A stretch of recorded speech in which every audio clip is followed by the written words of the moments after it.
Olá pessoal, voltando aí às aulas, vídeo 7, conversando sobre usinagem, tema principal. Hoje vamos falar sobre parâmetros de corte.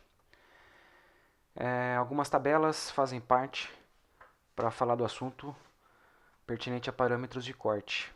E enquanto nós temos, por exemplo, uma ferramenta de aço rápido, o material, a resistência dele e a lubrificação, nós temos uma velocidade de corte pertinente a classificação do material, resistência e a lubrificação que será aplicada na máquina. No caso, estamos falando mostrando uma tabela de ferramentas de aço rápido. Tem tabelas também para fresas de metal duro, mesma razão, em função de material, resistência e lubrificação que vai ser utilizado na máquina. E tabelas também para insertos de metal duro, intercambiáveis, onde temos o material, a resistência e a lubrificação. Vamos fazer nessa videoaula aqui uma simulação de uma condição de usinagem, ok? A simulação ela está embasada em alguns dados, alguns elementos. Nós temos a máquina, que é uma fresadora ferramenteira ISO 30 convencional. Nós temos a ferramenta, que é um cabeçote intercambiável, diâmetro de 50 milímetros, e mais o inserto, né? O inserto ele vai alojado nas cavidades do cabeçote. Nos casos aqui seriam 4 cortes, 4 cavidades, 4 insertos que vão aqui nesse cabeçote. A fixação é uma morsa mecânica e o material é um aço SAE 1020, ok?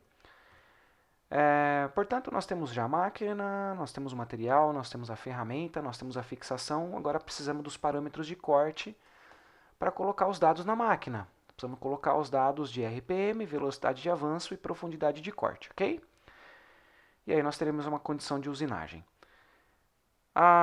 Como a ferramenta é um inserto de metal duro intercambiável e o aço é um aço SAE 1020, consultando a tabela, é um aço de baixa resistência, né?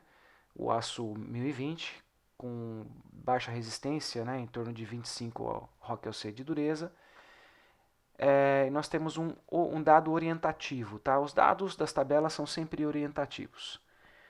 E nós temos uma gama aqui entre 130 a 150 metros por minuto de velocidade de corte. Nós vamos utilizar 150 para essa simulação. Lubrificação, óleo solúvel, ok?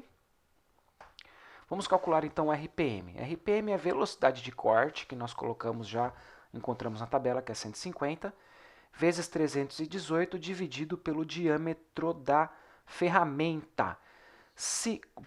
Por que é da ferramenta? Porque a ferramenta é estática. Desculpa, é rotativa. Se fosse ferramenta estática, como o caso de torneamento, aí o D seria o diâmetro da peça, ok? O diâmetro inicial da peça. Então vamos lá calcular o RPM. O RPM, então, nós já temos o dado que é 150 metros por minuto, vezes 318, que é um dado da tabela, da fórmula, dividido por 50, que é o diâmetro da ferramenta. Nós achamos o RPM, portanto, que é 954.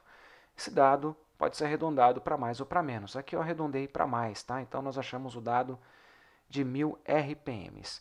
Velocidade de avanço é o que? É o RPM, que você já calculou, vezes o AD. O que é o AD? É o avanço por faca. Nós já sabemos que nós temos 4 facas, 4 cortes na ferramenta. E, no caso, a operação que nós vamos fazer é um semidesbaste. Nós vamos colocar, então, já que é um semidesbaste, não é um acabamento nem um desbaste, a gente vai começar a fazer uma usinagem, então nós vamos utilizar o ponto 125 milímetros, que ele vai arrancar por faca. Então, cada rotação, cada passada, ele vai arrancar ponto 125 milímetros em cada inserto, em cada passada, em cada faca, ok? E o N é o número de facas, que no caso são 4, são um cabeçote de 4 cortes. Então vamos lá. Velocidade de avanço é igual a 1000, que é o RPM já calculado. Ponto 125, que é tipo de operação, é um semidesbaste, vezes 4 cortes. Então nós achamos aqui o dado de velocidade de avanço, que é em milímetros por minuto, 500 milímetros por minuto. Portanto, nós temos já uma condição de usinagem. Nós vamos colocar esses dados no equipamento. Máquina nós temos a ferramenta, nós temos a fixação, nós temos o material, nós temos o RPM, nós temos a velocidade de avanço e a profundidade de corte. É conforme a tabelinha anterior, que conforme o tipo de operação, se é um acabamento, um desbaste, um semidesbaste, você consegue colocar a profundidade de corte, ok? A condição de usinagem, ela pode ser favorável ou não.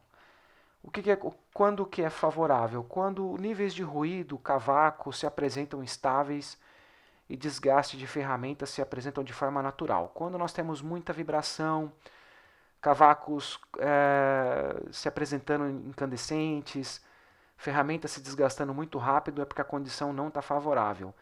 E aí, no caso, no capítulo, quando formos falar sobre insertos intercambiáveis, nós temos medidas corretivas para poder colocar na máquina e ter uma melhor condição de usinagem. Muitas vezes até temos que até substituir o sistema de fixação ou até mesmo a ferramenta para termos uma condição ideal de usinagem. Encerramos aqui o capítulo 7. Muito obrigado e até a próxima, pessoal.